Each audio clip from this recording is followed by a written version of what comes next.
We started using Border Collies when I was a kid, and we used them, and they were an awful lot of help, and other people were using them, so I thought, we might as well raise a few and sell some, and we could make a little money on them. So that's how I got started raising Border Collies, actually. So it's been a long time ago. That was in the back in the 50s. From that point on, Henry Kuykendall and his Border Collies formed a partnership. As a helper, one dog can do the job of 3 men. Well, you've always got to get your sheep in if you're going to do anything with them. If you're going to handle them, you can't do anything with them when they're out in the field. So it's much nicer to send your dog out after them than it is to have to tramp out there and get them. The dog goes out, brings them in to you. You put them wherever you're going to do your work. Normally you'll have a working chute. The dog will keep forcing them through the chute so you can bring them right to you. You don't have to do anything but do whatever work you're going to do on the sheep.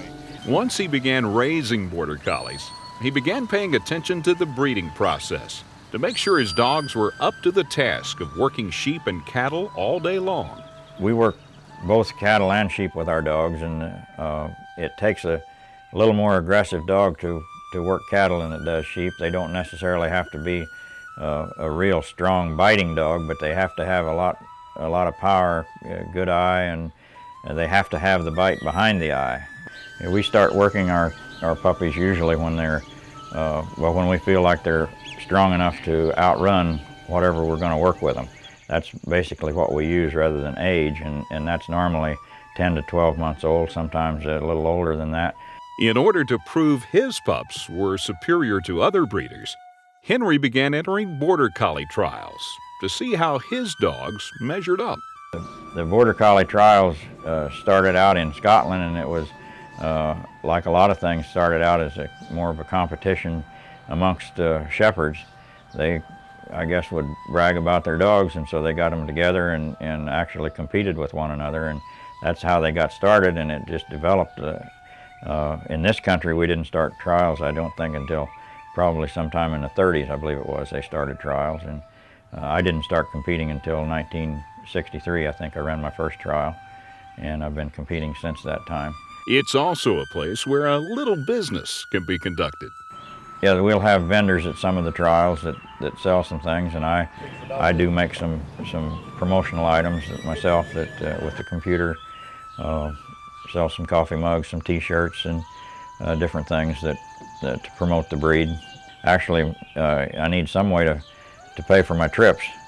The prize money is not always the greatest, so and you don't always get some. You have to win in order to get the prize money. They don't give it to you unless you win. So it's kind of nice to sell a puppy now and then, or make a few coffee mugs or t-shirts or something.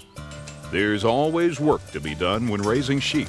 Between the lambing, the shearing, taking the wool to market, and other duties associated with the sheep, it's a wonder there's any time left to train the dogs.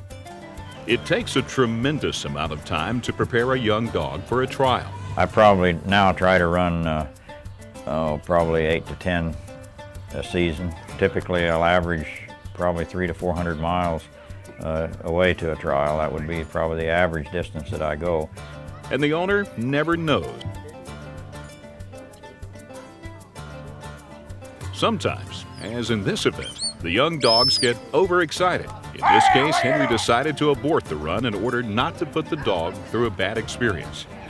It's part of the learning process for the dog and the owner. When you get the dog between you and the sheep on the drive, they take a big bunch of your points off, so I didn't feel there was any need for me to go on after he'd done that twice. So that's why I terminated the run.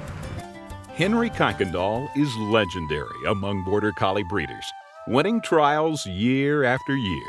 And while Henry has seen the breed's popularity increase over the decades, winning agility contests and other non-traditional events, his main responsibility is to his fellow sheep herders, where the work of the Border Collie is indispensable. 90% of the Border Collies that I sell go to livestock farms rather than to trial people. So they are being used on the farm most of the time. Some people have got 4th and 5th generation dogs from me that, they've had 4 or 5 dogs from me. The breed never ceases to amaze him. Whenever you see Henry Kuykendall, you'll most likely see a Border Collie walking by his side.